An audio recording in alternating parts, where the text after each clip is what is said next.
O dia que Jesus prometeu, o cordeiro que foi morto há de surgir, glorioso entre as nuvens dos céus.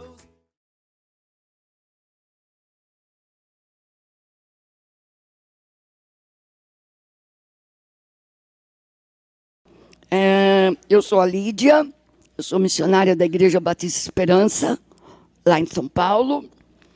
E há 25 anos eu tenho o privilégio de trabalhar com pessoas com deficiência. Eu tenho uma deficiência muscular, né? Os meus músculos não funcionam muito bem. Mas eu tenho um videozinho aqui que mostra um pouquinho da minha história. Se eu for contar a minha história, seria só tristeza e dor, mas a cruz mudou minha vida e o final reescreveu. Me perdi, mas Deus me achou. Cego fui, mas me curou. Sua graça é maravilhosa, mudou meu choro em atleta paralímpica da natação. mudou. Deus me deu a oportunidade de conhecer grande parte do nosso país.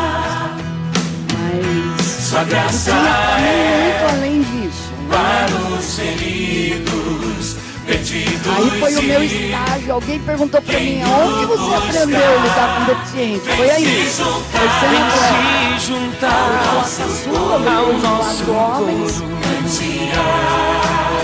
Graça de Deus, me perdi, mas Deus me achou.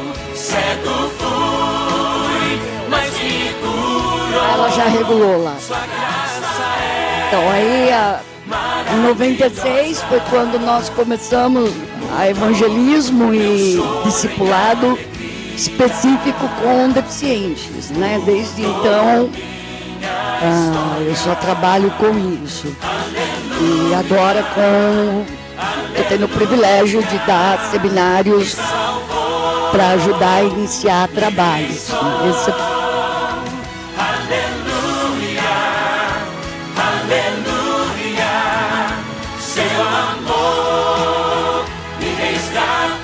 Essa música fala muito, porque eu tinha tudo para não dar certo.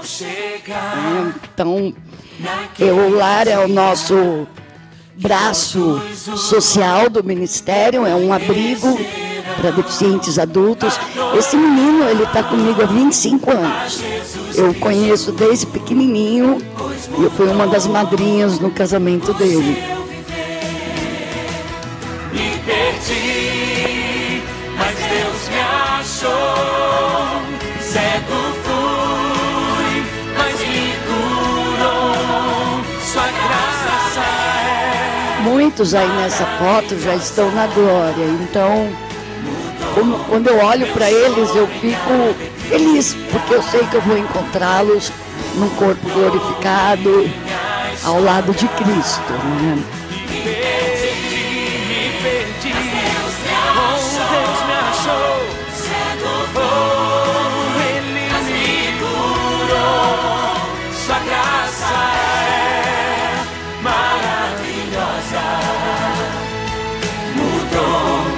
Choro em alegria, mudou minha história. Sua graça é maravilhosa, mudou meu choro em alegria, mudou meu choro em alegria. Oh, Jesus, mudou minha história.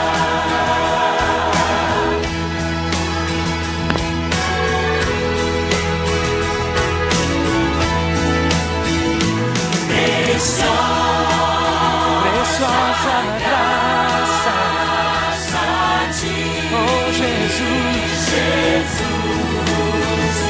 preciosa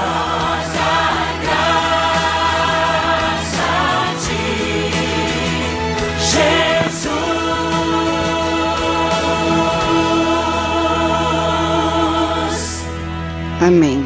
Eu gosto demais dessa música, porque eu me identifico com ela, né? Pela minha história, eu teria tudo para ter dado errado. Para ser uma pessoa revoltada, uma pessoa de mal com a vida. Mas Deus me resgatou. Então, eu comentei com alguém ontem no ônibus que eu aprendi muito cedo que a graça de Deus deveria me bastar. Então, essa é a diferença na minha vida. A graça de Deus que me basta. E isso é o que a gente ensina no ministério também com os deficientes. A graça de Deus tem que bastar. Tem que ser suficiente para a sua vida. Tem um irmãozinho aqui que é congressista e que é musicoterapeuta. Ele é de Tocantins. Eu só não lembro teu nome, meu irmão, me perdoa. Danilo. Nós conversamos bastante de manhã e ele me pediu agora para apresentar uma música e eu permiti. Então, vocês vão... Você vai sentar aqui, Danilo?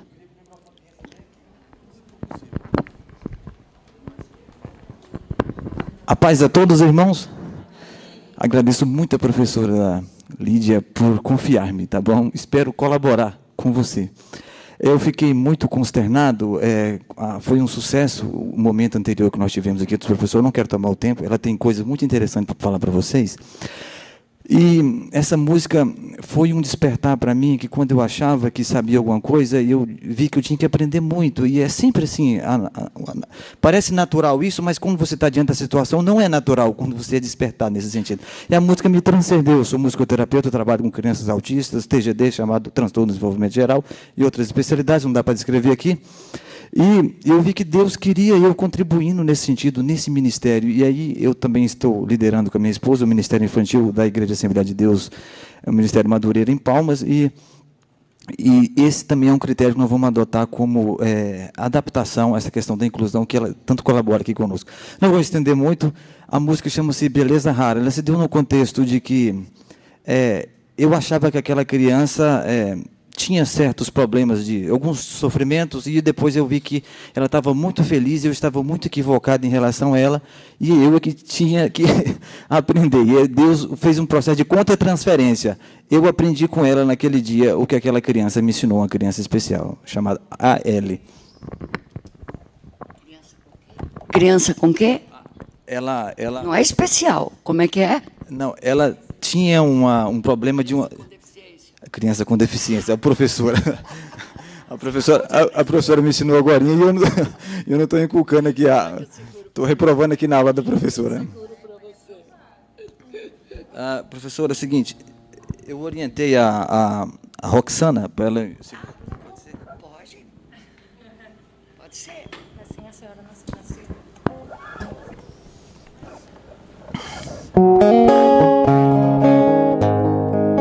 Chama-se Beleza Rara.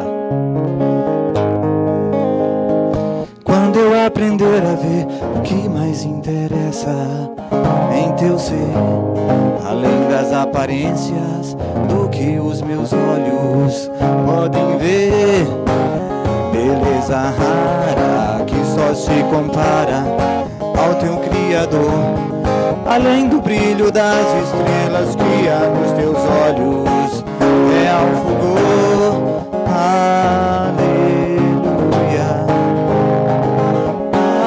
aleluia,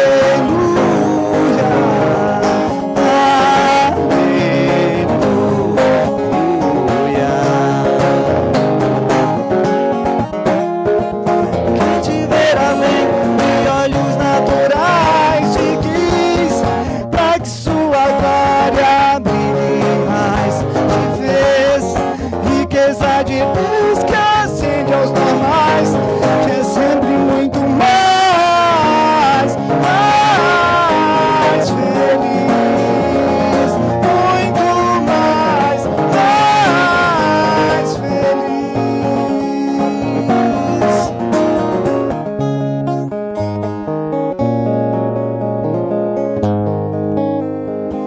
Tantos segredos ainda ocultos em nossos mundos, tristezas e dores oprimem as belezas interiores vastidão e completa a perfeição. Creio que só Deus sabe de tudo e me amou de um modo tão profundo. Aleluia.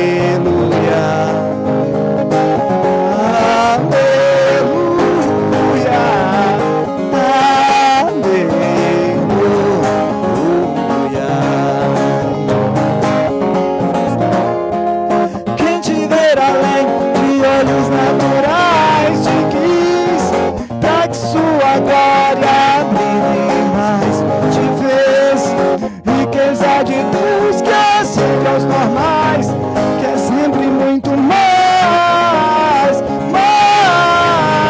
feliz, muito mais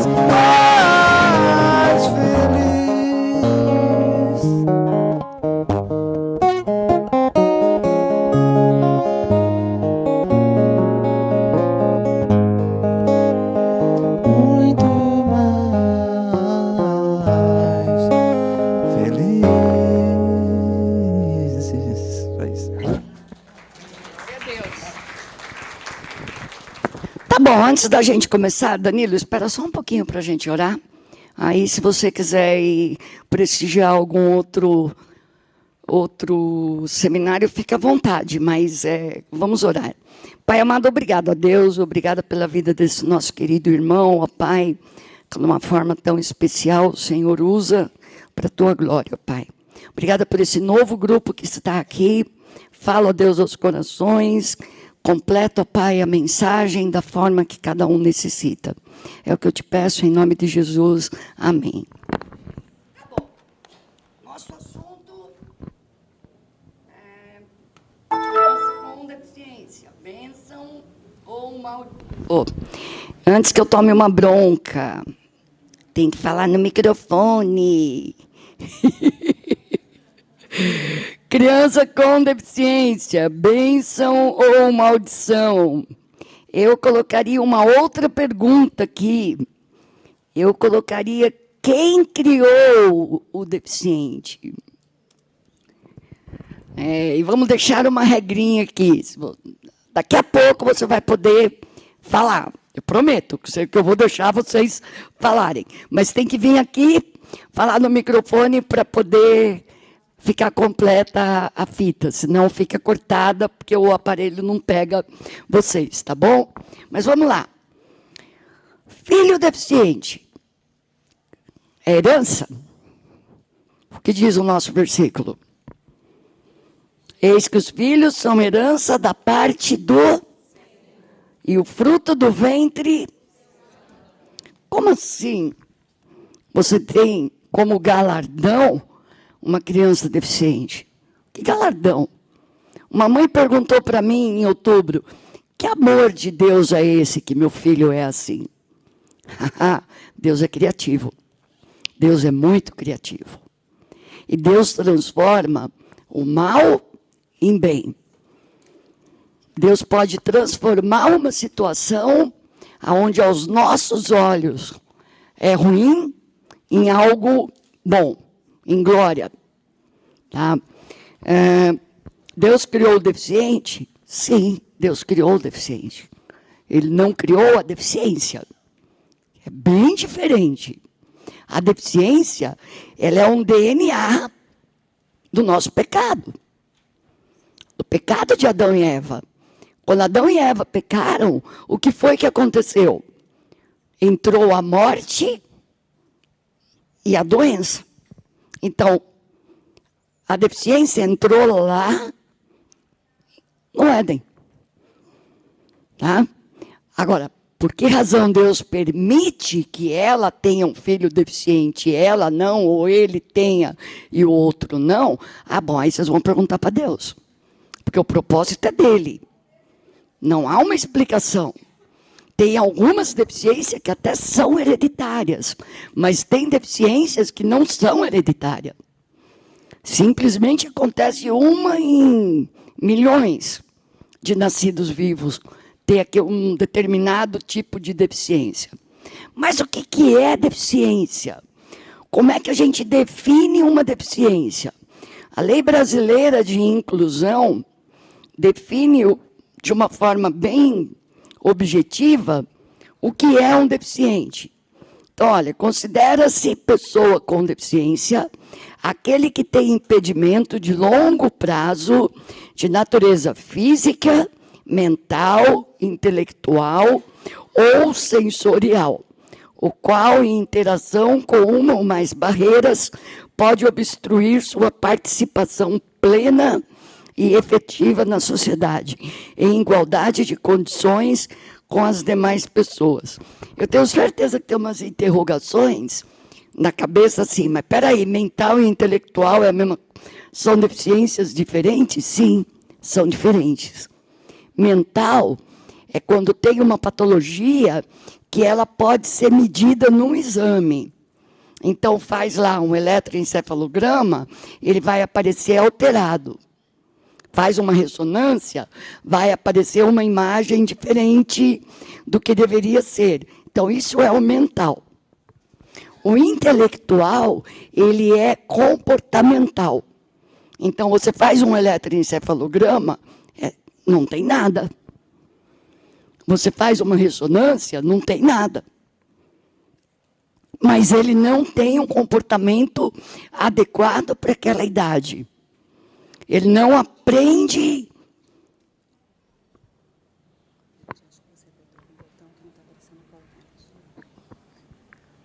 Minha filha, socorro aqui.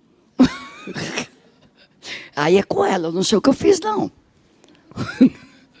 Ela resolve. Sim, enquanto ela resolve, eu vou falando. Onde eu estava? No mental e no intelectual, né? Então, o intelectual, ele tem um distúrbio, normalmente, de comportamento. Então, é aquele que antigamente se chamava de retardado. Ah, ele é um retardado. E vai fazer os exames, não dá nada. Ah, ele é sem vergonha, porque os exames não dão nada. Ele não aprende a ler porque ele não quer. Na verdade, ele é um deficiente intelectual. Hoje está se tendo essa visão de diferenciar, não é aqui, ó, no cabo, de diferenciar o mental do intelectual. No entanto, que o Estatuto do Deficiente faz isso. A Lei Brasileira de Inclusão, ele diferencia o mental do intelectual. Tá? Então, acho que ficou um pouquinho claro, né? Dá para entender. Bem, o deficiente físico é fácil, né? O que é um deficiente físico? Como é um deficiente físico? Vamos, gente. Sim, mas o quê? Não, cego é visual. Então, vocês sabiam que eu sou deficiente físico? As caras, de onde? Veja bem, a lei diz que é a deficiência que te provoca o impedimento. Sempre, né? Não é uma coisa passageira. Eu tenho uma doença que chama miastenia. Ela é no músculo. Então, eu não tenho força de uma mulher da minha idade. Se a gente tiver que correr para salvar a vida, eu morro, porque eu não corro. Se eu cair, eu não me levanto. Agora, eu não tenho nada aparente. Então, deficiente físico não é só o cadeirante, tá, gente? Deficiente físico é aquele que tem um impedimento físico. Então, eu ouvi na outra turma, que eu achei interessante, a questão do ônibus, né? O local reservado. Às vezes você chega escalando. Eu sou idosa, levanta aí, que você não tem nada. Você não sabe. Ele pode ter uma deficiência não aparente. Então, pergunte. A gente tem uma identificação própria, né? Bom, visual é fácil, é o que não vê. Agora, ele pode ser um visual completo e pode ser um visual com baixa visão. Alguém que enxerga um pouquinho. Minha opinião pessoal, eu acho mais difícil para esse que enxerga um pouquinho do que o que não enxerga nada. Porque o que não enxerga nada, Ou ele aprende a fazer as coisas dessa forma, ou ele aprende a fazer as coisas dessa forma. Agora, o que vê um pouquinho, muda a luz, muda o ambiente, ele vê ou não. Então, ora ele pode usar a visão, ora não. Então, ele fica meio... Quem já viu aqui como que se comunica um surdo cego? Alguém já viu? Essa turma, ninguém? Ah, você já? Não. Sim. O surdo cego usa libras tátil. Então, o intérprete faz na mão. Passa pelo tato o que ele quer, o que ele tem que saber. E ele responde na mão do intérprete. São Paulo tem um casal de surdos cegos, a Cláudia Sofia e o Carlos Jorge. Eles moram sozinhos, eles são completamente surdos e cegos. Ela põe a mão aqui, ó, na gente, e ela sabe o que você está falando. E aí ela passa para o marido na mão. Então você tem que confiar que ela te entendeu, porque... Agora, você pode pegar a mão dele e escrever em letra de forma o que você quer. E ele pode saber.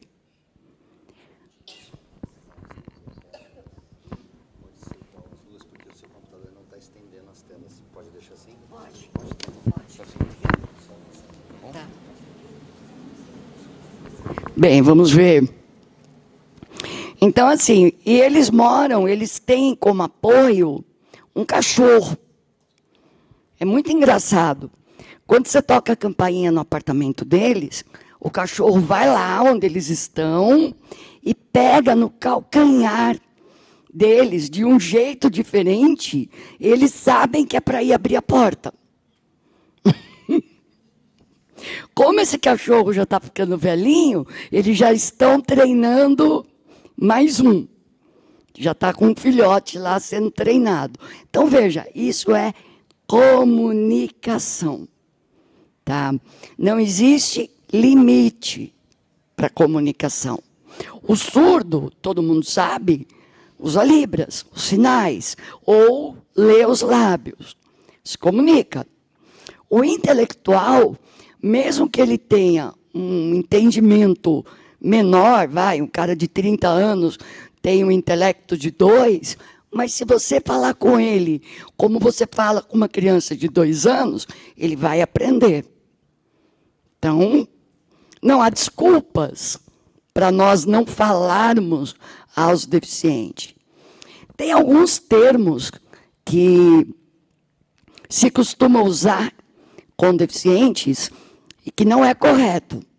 Então, assim, deficiente, uma palavra sozinha, isolada, ela não diz nada. Agora, quando você diz pessoa com deficiência, bom, aí você já sabe, acende a luzinha de que tem algo diferente. E quem não é deficiente é normal? Não. Quem não é deficiente é pessoa sem deficiência. Porque o que é normal? No meu grupo, o normal é ser cadeirante. Então, o diferente é quem está em pé. Tá? Então, essa palavra normal é errada. É pessoa com deficiência, pessoa sem deficiência. Nós temos um coral. E a primeira vez que a maestro separou as vozes, ela queria separar cadeirante e não cadeirante. E ela me ligou. Ô, Lídia, como é que eu ponho lá na partitura? Cadeirante e quem não é cadeirante? Eu falei, bom, quem não é cadeirante é pessoa sem deficiência. Ah, é assim. É pessoa com deficiência, pessoa sem deficiência. Então, são dúvidas comuns, né, de se ter. Nunca, jamais, você vai chamar um cego de ceguinho. A menos que você tenha muita liberdade. Eu estou iniciando o Ministério com Cegos. Então, alguns, eu já tenho essa liberdade. Então, eu passo, cutuco, vai, meu, abre o olho, faz. Mas eu conquistei essa liberdade. Jamais eu faria isso com deficiente visual que eu não conheça. Porque aí sim você vai criar problema, né? Jamais você chama alguém que não fala de mudinho. E quem não ouve de surdinho. Isso é ofensa. Tá? Então, é pessoa com deficiência visual, pessoa com deficiência das falas, deficiência auditiva, mental, paralítico, falando do deficiente físico, é um termo bíblico. Mas é só lá que você pode usar. Hoje não se usa esse termo mais. Agora, lógico, quando a Bíblia foi escrita, era o termo que tinha. Então, você não altera, porque você respeita o autor do livro.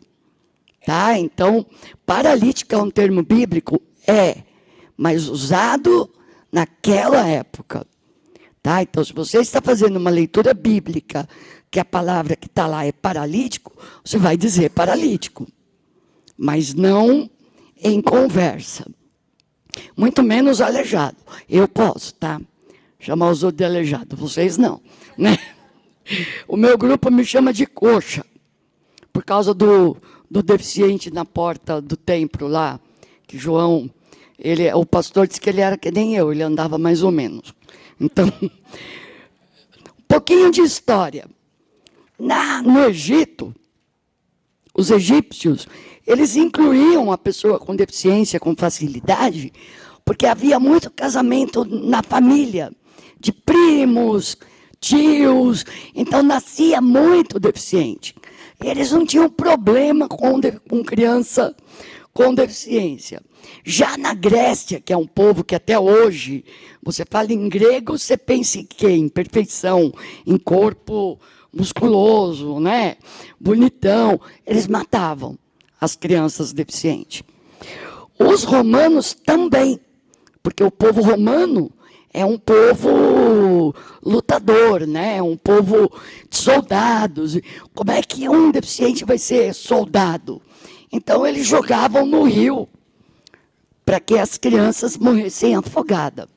Na Idade Média, com o crescimento do cristianismo, isso começou a mudar.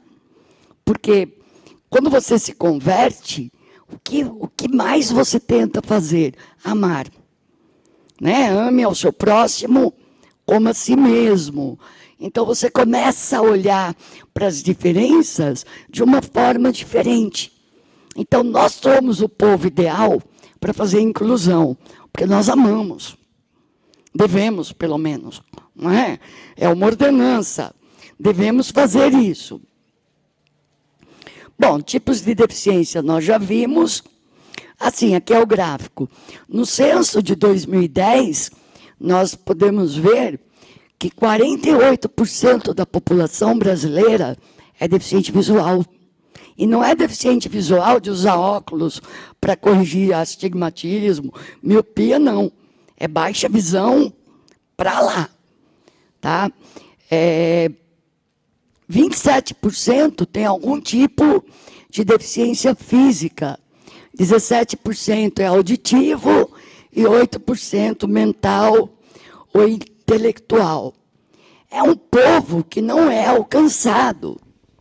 Em 2010, nós éramos 45 milhões de pessoas com deficiência no nosso país. 23% da população tem algum tipo de deficiência.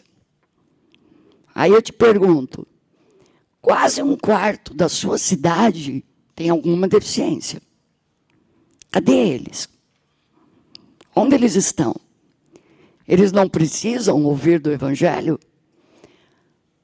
Pois Romanos 3:23 não serve para eles? Eles não são pecadores? Só porque tem uma deficiência? O ID não é para eles? Cadê os deficientes?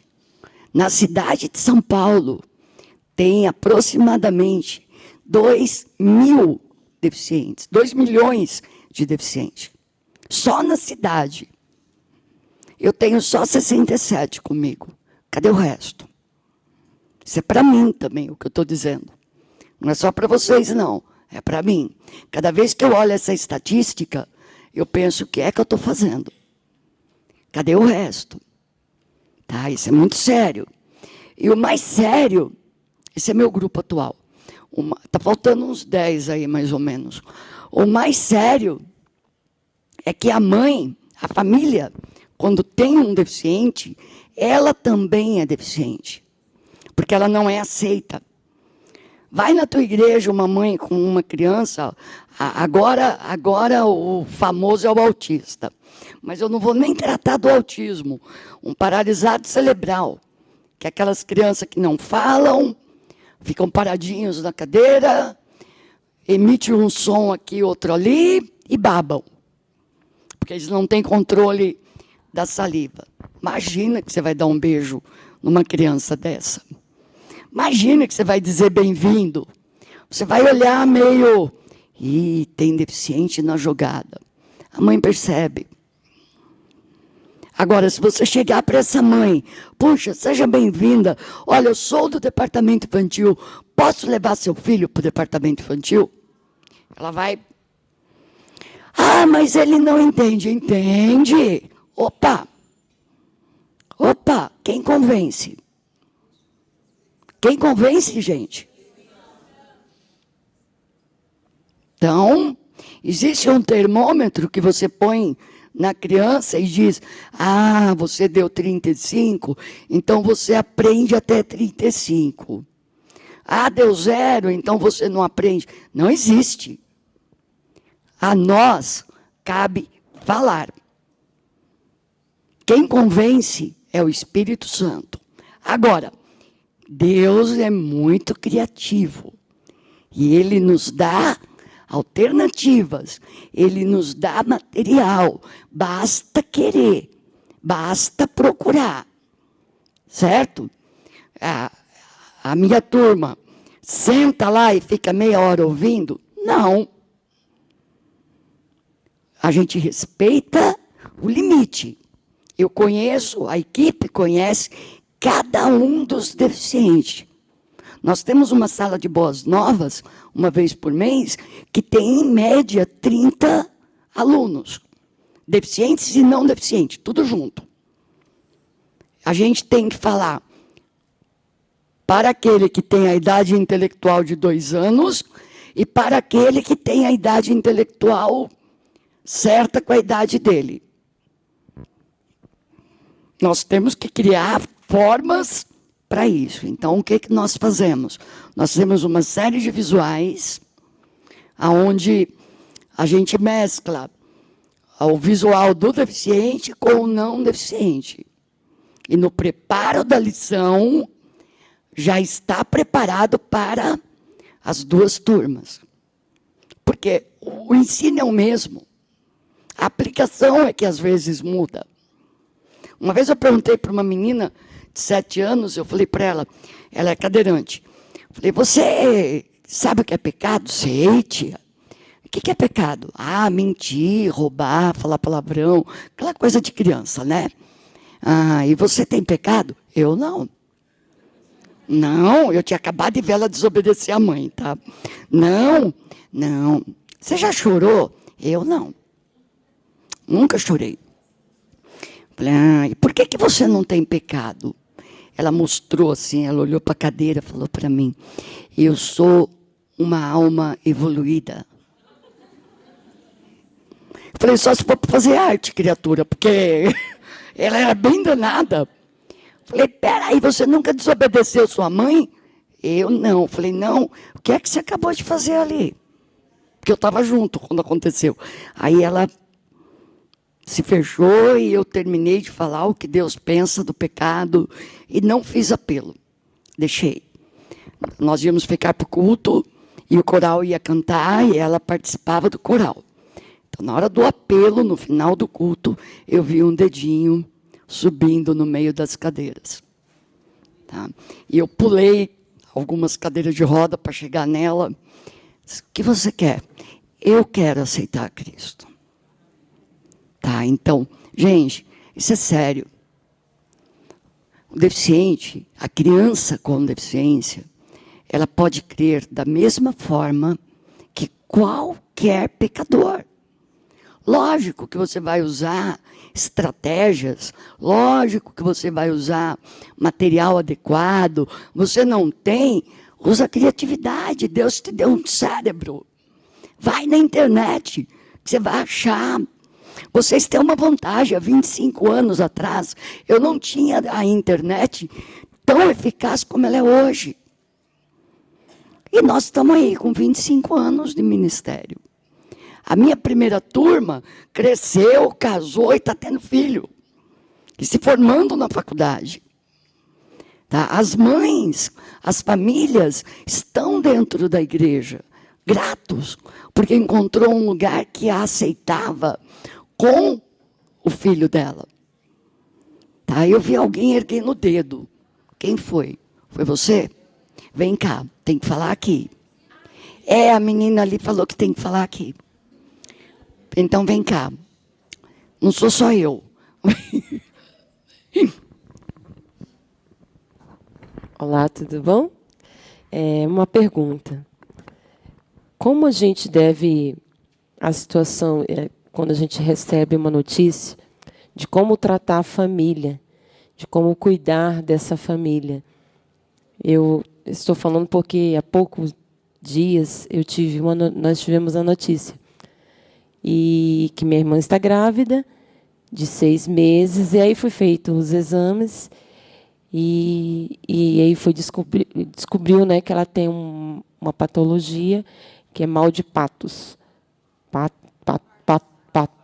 Não, é uma síndrome. E ela atinge vários órgãos, né, coraçãozinho, rins, a cabeça. E assim, foi muito... A gente entrou na situação, né, e assim, é aquilo que você falou aqui, estatísticas. Até então, os olhos da gente não... A gente até convivia, mas não com aquela intenção. Né? E aí a gente falou, e agora? Bom, é assim. Lá em Salmos, acho que é 139, não... Deixa eu ver, eu tenho anotado, é o 139, né? Diz que Deus nos viu ainda informe no ventre da nossa mãe. Então, ele está vendo a sua sobrinha agora no ventre com esta deficiência, com esse problema. A questão é, para que ele permitiu? Porque Deus não cria deficiência, mas ele transforma o mal em bem. O que ele quer ensinar? Principalmente para essa mãe. Quem mais vai sofrer é a mãe. Porque ela gera, está dentro dela. E ela não sabe o que vai acontecer. Isso é o que as mães relatam para nós. A angústia de ter um diagnóstico antes do bebê nascer é não saber o que fazer. O médico te entrega e diz, ok, põe água e dá comida e está bom. É assim que você vai criar essa criança. E aí a criança tem crise epilética, aí a criança não senta, aí a criança não fala, aí a criança não se mexe, e aí a criança morre. E aquela mãe fica assim, eu estou amaldiçoada. E aí essa mãe se envolve com igrejas que dizem que dia 31 de dezembro aquela criança vai ser curada. E quando aquela cura não vem, a culpa é da mãe, porque está em pecado. Mas em nenhum momento eles dizem, Deus, ok, não estou entendendo, mas o que tu queres? Olha, tem um pastor na Batista Regular, o pastor Natan e a Diana, a esposa dele, o primeiro filho, a Lidinha, Ela nasceu com mielo, que é uma abertura aqui na coluna, a coluna não fecha. Então, do ponto que não fecha para baixo, ela não tem movimento. E o da Lidinha era bem alto, como a gente chama, era tórax, né? E com isso ela tinha hidrocefalia, cabeça grande e tal. Os médicos do Brasil disseram, aborta, porque essa criança não vai viver. Aí eles foram para os Estados Unidos e o médico disse, aborta, porque essa menina não vai ser nada. E eles disseram, não, nós não vamos abortar. Deus deu, Deus cuida. Ela vai viver até quando Deus permitir. Bem, a Lídia nasceu e viveu até os 13 anos. E foi uma das maiores evangelistas que eu conheci. Foi essa menina. Só que desde o momento da concepção dela, que eles souberam da deficiência, ela não foi tratada como coitada. Ela foi tratada como ser humano. Tá? E quando aprontava, era repreendida como qualquer outra criança. E como aprontava aquela menina? Ela era bem ativa mesmo. Tá? Então, a sua irmã, com certeza, a família também, lógico, o coração de tia deve estar muito apertado, mas o que Deus quer da sua família? Sabe? O que eu faria se fosse comigo, se fosse uma mãe que viesse para mim nessa situação? Primeiro, entrega para Deus. Deixa Ele cuidar. Deixa Ele mostrar o que... Ah, mas o médico disse. Não interessa o que o médico disse. Deixa Ele cuidar. Ele pode curar? Pode, Ele é Deus. Ele precisa curar para mostrar que é Deus? Não. Ele é Deus. Tem uma música que fala... Se Ele fizer, Ele é Deus. Se Ele não fizer, Ele é Deus. Tá? Então, primeira coisa, esses pais precisam força só do Senhor. O Salmo 43, no final dele, Davi diz, por que estás abatido, a minha alma? Por que te perturbas dentro de mim? Crê em Deus, que um dia te louvarei. Então, essa é a verdade que essas famílias precisam de receber. É crer que Deus está no controle, que a deficiência não foi criada por Ele, foi permitida. Se Ele viu dentro do útero, ainda informe, Ele podia evitar, Ele podia mudar a história. Por que Ele não mudou? Porque Ele tem um propósito muito maior para a glória dEle com aquela família. Lógico, é difícil, muito. É um novo caminhar, sim. É um novo aprendizado, não tenha dúvida. Inclusão, do jeito que é ensinado, não existe. É exclusão. Porque não se respeita o limite. Tá? Inclusão é quando você, ao meu ver, é quando você respeita. Quando você respeita o limite da pessoa. Isso é inclusão. Tá? E aí entra um monte de fatores. Igrejas não acessíveis. Ah, mas a gente carrega. Gente, vocês querem matar um cadeirante? É carregar ele. O cadeirante tem a cadeira de rodas como parte do corpo. Então, quando você fica muito grudado na cadeira, é como se você tivesse grudado nele. Sabe? Pensa alguém te pegando de qualquer jeito e te levantando. É assim que um cadeirante se sente. A cadeira vira parte do corpo. São as pernas dele, normalmente, né? Tem uns que é muito mais que a perna. Então, a gente tem que ter essa sensibilidade. A lei obriga que as igrejas sejam acessíveis. Tinha uma irmãzinha aqui na primeira turma, que a igreja dela foi multada por falta de acessibilidade. Que vergonha. Que vergonha. Nós deveríamos ter vergonha das nossas igrejas não serem acessíveis. Tem uma denominação em São Paulo que falou para o fiscal que eles não precisavam se adaptar, não, porque Deus ia curar todos os deficientes. Foi. Aí o fiscal perguntou para ele, mas espera aí, e se o seu pastor tiver um acidente de carro e ficar deficiente e Deus não curar, como é que ele vai lá no púlpito? O cara disse, nunca mais ele vai no púlpito. Ele fica no escritório, se quiser, até Deus curar. Gente, para! Que é isso? Que é isso? Ele veio me contar, eu disse, como assim? Mas infelizmente, se dizem cristão, mas não são capazes de sentar ao lado de uma família que está em sofrimento e confortar. Eu tenho certeza absoluta que essa bebê já está sendo muito amada, mesmo com a deficiência. Isso não tira o sofrimento, isso não tira as dúvidas. E agora? Como vai ser? Tá? Uma coisa não tem nada a ver com a outra. Amar aquela criança é uma coisa. Ela é teu sangue, ela foi mandada por Deus.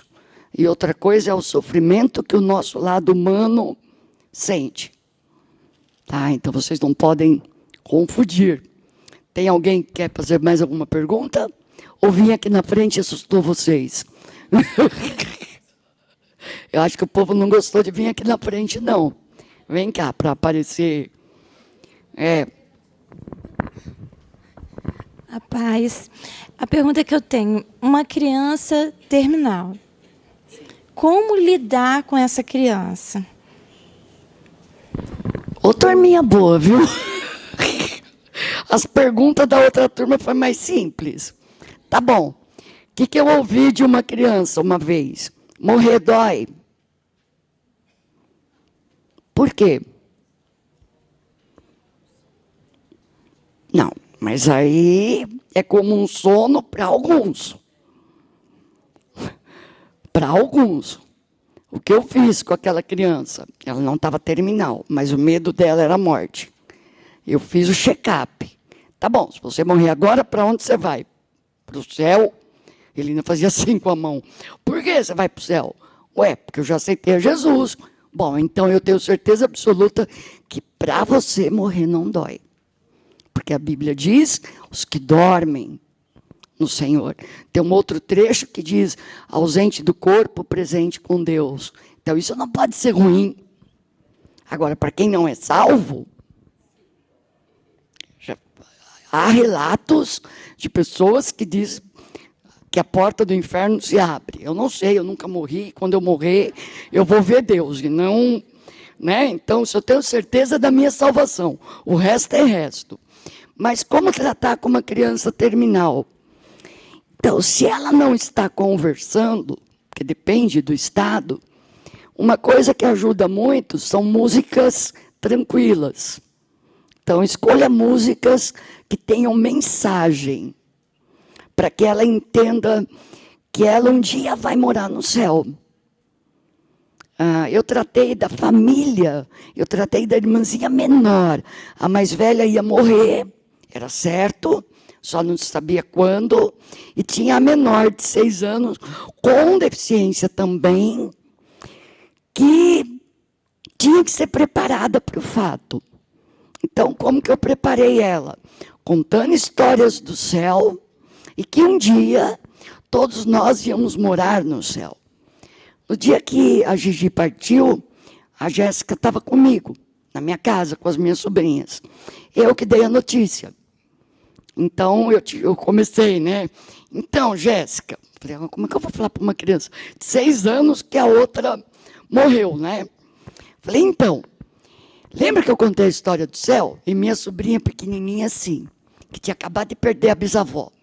Lembra que eu contei a história do céu? Lembra. Então, o que tem no céu? Ah, tem isso, tem aquilo. Legal, então, a Gigi, ela está morando lá no céu, a pequenininha. Ela morreu, foi.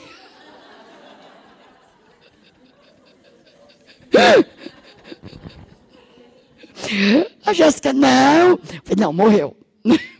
Morreu para ir para o céu. Só tem 2 formas. Jesus voltar ou a gente morrer. né? O trabalho que essa menina deu foi que, se o céu era tão bom, e a irmã dela estava lá, e não era mais deficiente, ela queria ir também. Então, todo o trabalho que a Jéssica deu, é que ela queria ir morar no céu. Ela não queria morrer, ela queria morar no céu. Tá? E olha, nós tentamos muita coisa, não conseguimos. Eu procurei uma psicóloga da igreja, especializada em criança, expliquei o que estava acontecendo, falei, me ajuda, porque eu não sei mais o que argumentar com ela. Ela falou, olha, fala para ela que no céu só tem uma porta, e a chave fica do lado de dentro. Quem abre é Jesus. Que ela não pode abrir essa porta. Só quando Jesus abrir a porta que ela pode entrar. Acabou o problema, gente. Acabou. Então, assim, o adulto é filosófico. O adulto quer cada resposta tem uma tese escrita. A criança não. A criança é objetiva. Então, sabe, nós temos que ser objetivos, não só com os deficientes, com qualquer criança. Quanto mais objetivo você for, mais frutos você vai ter. Responde a pergunta, não fica com filosofias vãs. Simplesmente responde, é isso, ponto. Lógico, hoje ainda a gente trata esse assunto da morte, porque para eles a morte é hoje. Eles têm os deficientes mais graves, eles têm este conceito. Um deles, antes de morrer, falou para a mãe, mãe, eu não quero que você chore. Eu estou indo para Deus. Então, eles podem aprender, eles podem ser felizes. Uma pessoa me perguntou hoje, mas deficiente, feliz? Ué, por que não? Onde está escrito que quem não é deficiente só que é feliz? Quantas pessoas não deficientes desenvolvem depressão profunda, se mata? Quem disse que é o corpo que determina a aparência que vai determinar a sua felicidade? E esses conceitos é que faz a diferença no você lidar, no você acolher. E a melhor professora é a mãe da criança. E ela não se incomoda que você pergunte como eu entendo o teu filho. Como eu sei quando ele quer, quando ele não quer. Posso dar um lanche para ele? Como eu faço? Ela vai ter o maior prazer de te ensinar a trabalhar com o filho dela. Tá? Esse é o caminho para você ganhar essa família. É através da aceitação do deficiente. Agora, é para largar um autista hiperativo no meio do culto, andando para lá e para cá? Não. Não. Ele tem que ter o espaço dele. Ele precisa do espaço dele. Ele aprende dessa forma. Ele não vai sentar para te ouvir. Então, você precisa providenciar um espaço para ele. E você fica junto. E deixa a mãe lá no culto. Deixa o pai lá no culto, como família. Um pai falou isso para mim. Puxa, por fim, depois de 10 anos que meu filho nasceu, eu vou assistir um culto ao lado da minha esposa. Olha, cristãos, uma família cristã. Quando ela ia de manhã, e ele ficava com o menino em casa, e ele ia à noite, ela ficava com o menino em casa. Porque na igreja ninguém se dispunha a dizer, daqui teu filho que eu fico com ele. Tem um deficiente do meu grupo que a mesma pessoa que é desse site, que faz as histórias e os visuais, escreveu a história do ministério. Então, ela fez um questionário para os deficientes responder. E uma das perguntas é: o que você gosta no Shekinah, que é o nome do ministério? O que você gosta aqui na igreja? Eu gosto daqui porque aqui eu sou ouvido. Sabe, é uma pessoa com dificuldade para falar, mas ele tem o espaço dele garantido. Tá? Esses são os passos para você poder conquistar e trabalhar com qualquer tipo de deficiência. Não importa qual. Não importa quão severo. No começo, a mãe vai ter que ser meio resistente. Não, mas só eu sei lidar com ele. Não, se você me ensinar, eu também vou saber. E na primeira vez, ela vai olhar para ver o que você está fazendo. Lá na igreja, quando é a primeira vez, no meio do culto, a gente sempre vê uma cabecinha assim. Né? Aí alguém da equipe sai para falar com a mãe. Né? Olha lá, tá vendo? Ó, tá ali, ele está bem, tá tudo certo, pode voltar para o culto. Não, mas será que ele quer água? Eu já dei. Será que ele quer? Já dei. E aí ela demora para se libertar dessa angústia de deixar o filho com alguém. Porque ela não está acostumada. Sim, vem cá. Boa tarde. O nosso tema é criança com deficiência, bênção ou maldição? Respondeu, e eu quero responder. Bênção. Bênção. Eu sou portadora de deficiência física e eu nasci, geralmente mulher não gosta de falar, mas eu vou falar, em 1963. Então, naquela época, eu imagino que minhas irmãs contam, até pouco tempo atrás me chamava de resto de aborto. Então, porque eu tive paralisia infantil e naquela época eles achavam que não ia dar em nada. Né? Então, imaginam como foi. Sou filha de 12 filhos. E, pela misericórdia de Deus, de 12 filhos, eu sou a única que tenho faculdade, eu sou a única que sou funcionária pública, eu sou a única que perseverei nos caminhos do Senhor. Sou missionária, né? E sempre fui ativa. Eu tenho uma perna mais curta que a outra, mais fina que a outra. E isso nunca me impediu de eu estar à frente fazendo as coisas. E aí eu fui confrontada com essa pergunta quando eu fui à África. Agora, a última vez, que já é a terceira vez que eu vou. E aí eu fiquei, porque lá eles entendem que criança nasceu com deficiência é maldição. Aí quando o pastor pediu para mim falar a igreja, né? E todo mundo viu que eu manco, né? E foi assim, tremendo o que Deus fez, porque nós não podemos ver criança como maldição. Ela é bênção. A Bíblia fala que Deus não nos dá uma prova além das nossas forças. Se Deus escolheu a sua família para receber essa criança, é porque Ele sabe que vocês são capazes. Eles são capazes. E na sua igreja, eu quero falar agora, eles me chamam de tia Regina. Eu tenho o maior prazer de ser tia Regina. Eu quero dizer que, receba, você que está aqui sendo ministrado nesse congresso, receba a sua criança deficiente na igreja. Na igreja a qual eu pertencia, havia 2 deficientes. Os pais entravam para a igreja e a criança ficava sentada lá, que ela tinha um tipo de autismo, mas era aquele tipo de autismo que ela convivia com as pessoas, não aquela que se isolava. E aí ele ficava o tempo todo abaixado, batendo na cabeça. E aquilo me incomodava. Porque é feio. Nós somos cristãos e a criança na porta da igreja. E eu comecei a cantar com ele. E ele, quando abraçava a gente, ele não soltava mais. Né? É aquela questão do autismo. E aí foi indo, João Pedro é uma marca no meu ministério. E João Pedro, toda vez que me via, ficava me olhando, e aí ele pegava minhas mãos, a mão da mãe, e batia. Porque eu cantava aquele corinho, bate palma. E às vezes João Pedro me via e ficava batendo as minhas mãos, e eu dando atenção para as outras crianças e cantando, bate palma.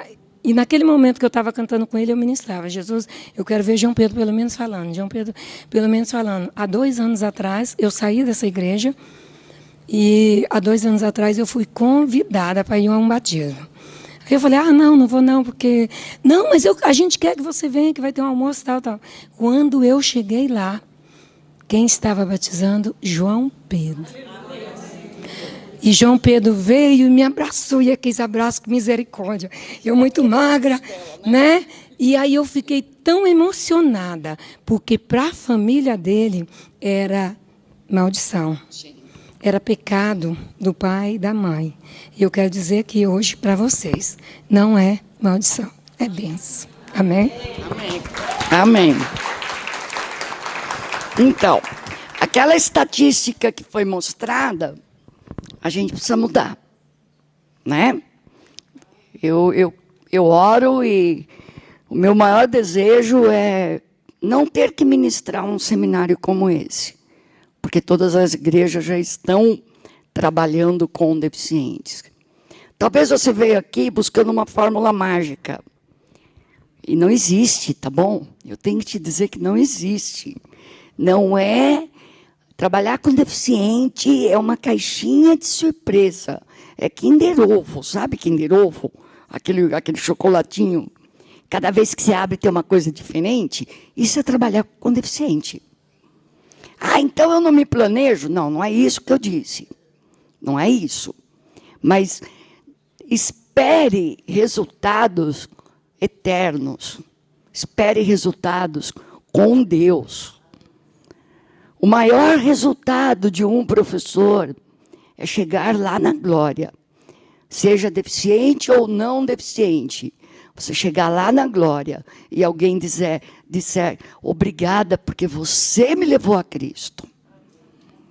Então, é esse o resultado que a gente quer. Sabe, eu tenho um autista muito grave na turma. Muito grave. Ele grita o tempo todo. Ele não senta numa cadeira assim, nem se amarra nele, porque aí o negócio fica feio mesmo se você forçar. Ele não fala, ele só fica deitado com as pernas para cima. Ele chama Vilmar. O dia que eu chegar no céu e o Vilmar disser para mim, obrigada porque você investiu em mim, acho que eu desmonto. Porque aqui nessa terra eu não espero que ele dê retorno, mas eu não deixo de evangelizá-lo. Tá, o dia que o Vilmar me der um retorno, eu acho que eu tenho um infarte, porque... E assim, ele se apegou tanto na equipe, que ele faz carinho na gente. Ele tem uma mão pesada, então ele põe a mão assim na cabeça da gente e faz assim, no cabelo. O meu é curtíssimo, então, né, ele fica assim. E quando ele quer carinho, ele pega a tua mão e põe na cabeça dele, para você fazer assim. Aí eu falo que eu estou coçando os piolhos dele, né? Porque fica assim. Quando ele não quer mais, ele empurra você. Ai de quem for no canto dele. Ele empurra. Agora, eu não sei o quanto ele entende. Eu não sei. O material que a gente usa com essa turma é de maternal. Então, a gente sempre inclui pelo nome nas aplicações. E ele é incluído. Eu só vou saber o quanto o Vilmar entendeu na glória. Não tem como saber antes. Então, trabalhar com deficiente, não existe fórmula mágica. Claro, se é auditivo, você tem que aprender Libras. Isso é fato. Se é cego, você aprender pelo menos a ler em braille seria bom. Ajuda. Mas hoje, com a facilidade, uma impressora em braille é 2, 3 mil, não é um valor absurdo. Você conecta no computador e você escreve aqui, normalmente ela imprime em braille para o seu aluno. Né? Então, não tem... Hoje, nós somos felizes e não sabemos, porque a tecnologia está aí e é acessível. Não é uma tecnologia tão cara que a igreja não possa se programar e ter. Certo? Então, eu não sei quem é não, mas a paz do Senhor. Sabe, você tem que buscar os seus recursos de acordo com as suas crianças. De acordo com o que você tem na mão. Tá? Não dá para dar uma fórmula, sair daqui com uma... Coisa, primeiro passo esse, segundo. Bom, o primeiro passo eu posso dar assim, ame, acima de tudo. Ame a Deus e ao seu deficiente como a si mesmo. Esse é o primeiro passo. O segundo, conheça seu deficiente. Use a mãe para isso, para conhecer o deficiente. Terceiro, chore com a mãe.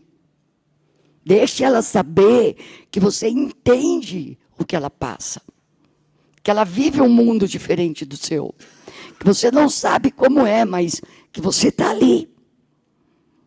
O resto é com Deus, é com o Espírito Santo. Amém, irmãos? Então, nós estamos... Se ninguém tem nada para falar, vocês são muito quietos, tá? Sim. A primeira turma eu tive que mandar ficar quieto. Vocês... Boa tarde, Adriana de Chapecó. Eu gostaria de fazer a pergunta, como tratar a autoestima da pessoa com deficiência visual? Adulto já, quando já está bem consciente. Como é que você trata a autoestima de alguém? Como é que você trata a autoestima de qualquer pessoa? De um não deficiente, como é que você trata?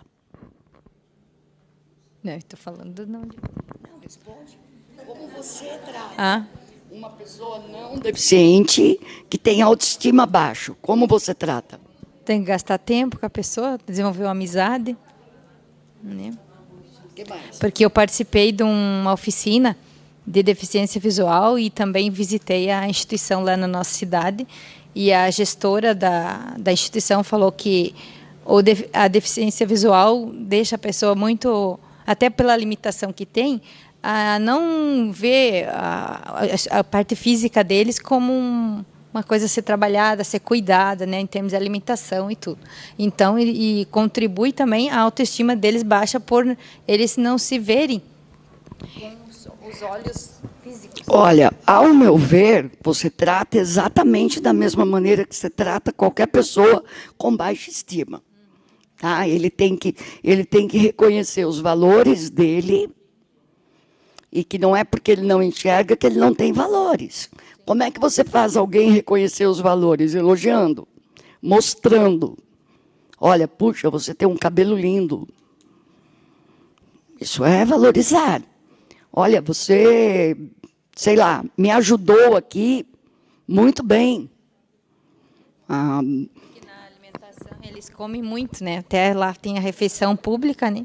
E eles servem. Ela disse, eu fico agoniada porque eles comem 3 pratos cheios, enquanto podiam comer só um. E eles não conseguem fazer a parte física, exercícios, coisas assim. E acaba... E a perseverança numa instituição para estudar é muito difícil também, de continuar os estudos. Vão até uma altura, abandona. Então, mas aí tem que oferecer para eles esporte adequado, tem que oferecer para eles uma alimentação balanceada, tem que ensinar limites. É assim que você trata.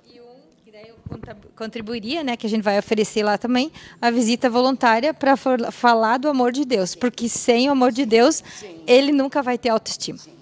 Hoje o esporte, ele garante a prática de esporte para qualquer tipo de deficiência. Basta oferecer. É ela que quer, não sou eu, não. É a moça ali, ó. Acho que querem não, né, gente? Pai de São Jesus. Então, ela falou da deficiência, né? Eu tenho baixa visão. É bem complicado quando a professora, né, falou da questão que para nós é bem mais difícil, e realmente é porque eu tenho muito medo de andar na rua, essas questões. Mas, graças a Deus, eu louvo a Ele porque eu nunca sofri um acidente, eu ando sozinha, vou para Brasília, vou para onde for, nos bengala. Eu louvo ao Senhor. E essa questão que ela estava falando da autoestima baixa autoestima, na infância, eu lembro que quando eu descobri, né, que eu tive toxoplasmose, aí eu ficava muito deprimida, sabe? Dando uma de coitadinha e tudo mais. Mas aí, depois de adulta e tal, eu aprendi a lidar mais com isso. E eu mesma, não espero das pessoas um elogio e tudo mais, mas eu tento me valorizar. Eu faço as minhas coisas, é difícil estudar, eu faço faculdade à distância e você sabe que ler, né, no computador, às vezes minha letra desse tamanho, o pessoal passa assim, eu nem aí, porque é um negócio de mim que as pessoas não entendem, sabe? Então, eu procuro eu mesmo melhorar a minha baixa autoestima, que é difícil, né? Mas... Você aceitou a Cristo, então... Glória a Deus. Você aceitou a Cristo, então você tem a ponte de onde ter, né? Quando a pessoa não é salva, ela não tem para onde correr, então ela se fecha. Então, a primeira coisa é evangelizar.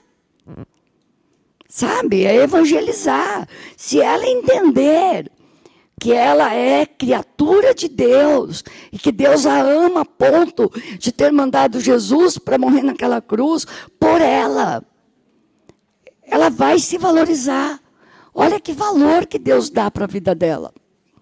Lógico, aí é um processo. Gente, leiam a Bíblia. Jó se entristeceu. Davi, que é mais deprimido que Davi. Olha, lê os Salmos. Nem por isso ele pecou. As pessoas confundem tristeza natural pela situação e revolta. Você se entristecer não significa que você está revoltado contra Deus. É tristeza. A Bíblia diz: há tempo de nascer, há tempo de morrer, há tempo de sorrir e há tempo de chorar. Só quando você tem uma tragédia? Não.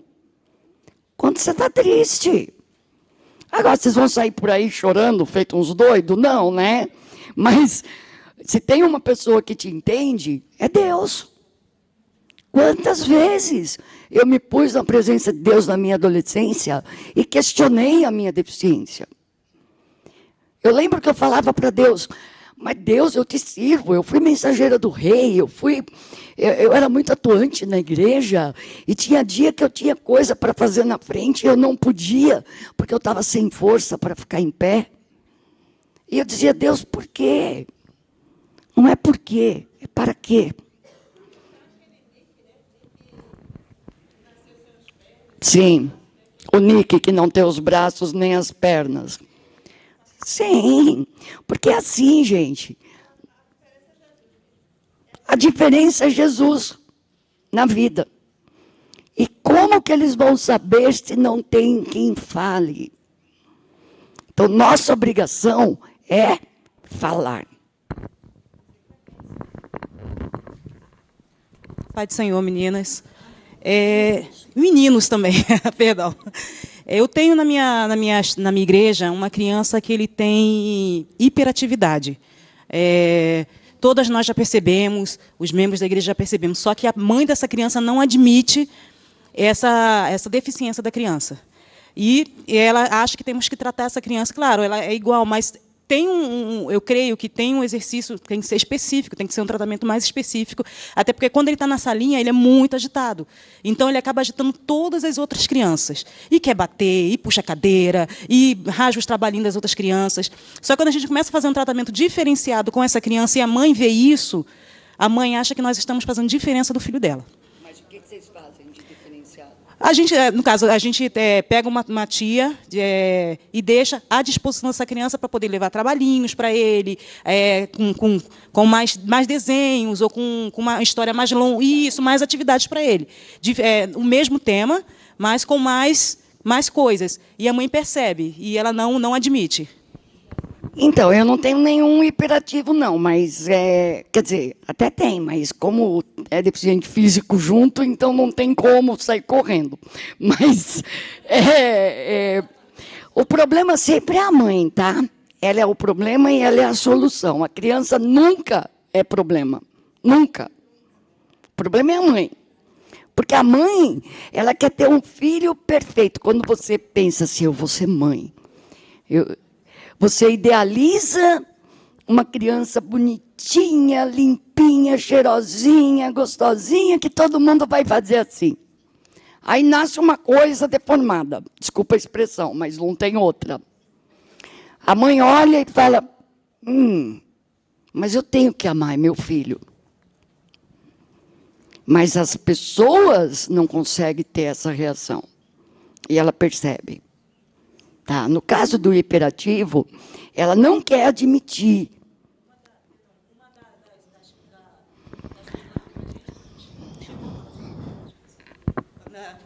Nós levamos o caso até ela e explicamos a situação da criança. Ela falou, meu filho não tem nada, já fizemos todos os exames.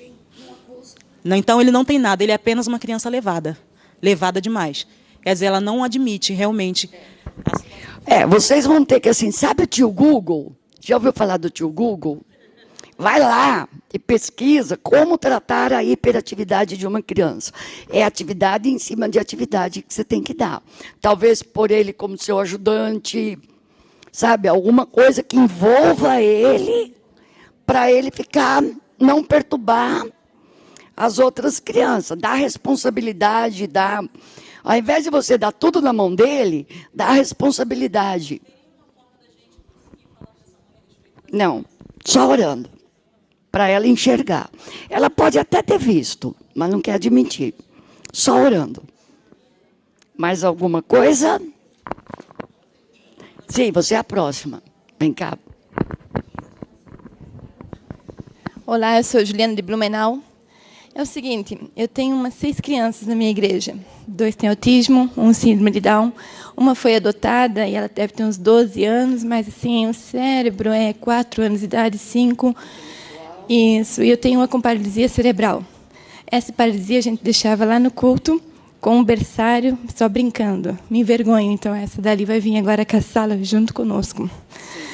E eu queria saber, assim, que nem aquela que agora tem 4 anos mental, assim, as outras crianças que não conhecem ela, quando chegam, começam a rir dela, começam a falar um monte.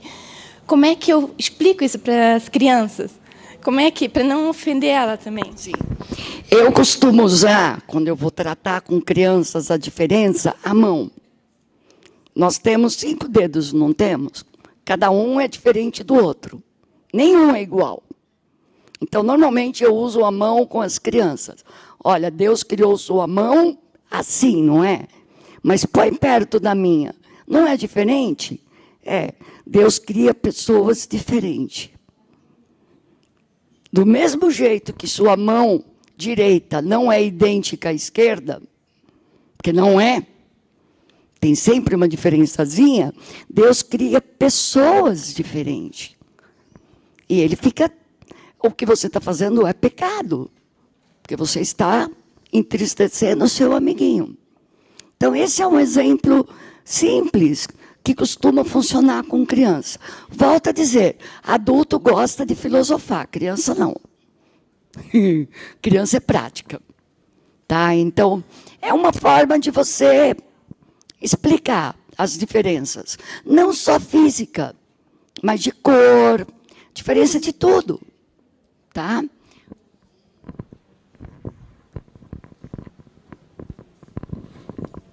Boa tarde. Na minha igreja, nós temos um rapaz que está com 22 anos hoje, super agitado, hiperativo. Os pais, a mãe, né, nunca admitiu que ele era hiperativo. O pai sempre tentou levar ele na médica, a mãe nunca deixou. Estão separados hoje por causa disso. Ele está com 22 anos hoje, ele continua hiperativo e é professor das crianças na igreja.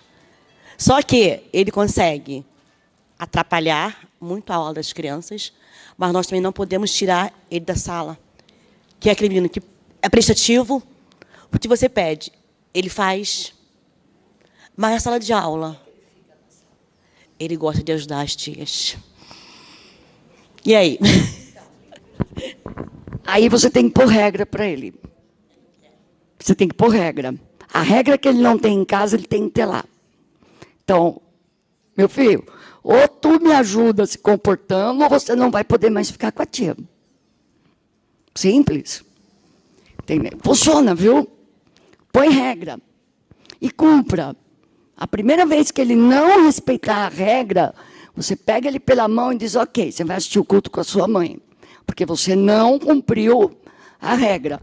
Tem que ser claro qual é a regra. Tá? Nós estamos terminando, então vamos fazer assim. Como deu tempo já, e tem gente que quer tomar banho para o culto à noite, então assim, vamos ficar à vontade. Tá? Quem quiser continuar conversando, eu estou aqui, eu não vou sair da sala. Tá? Mas quem precisar sair, fique à vontade. Essa é a Leila, é o site da pessoa que cria esses materiais. Tem muito mais coisa lá no site. Se tiver interesse, você pode estar adquirindo direto no site. Tá bom? Deus abençoe, gente.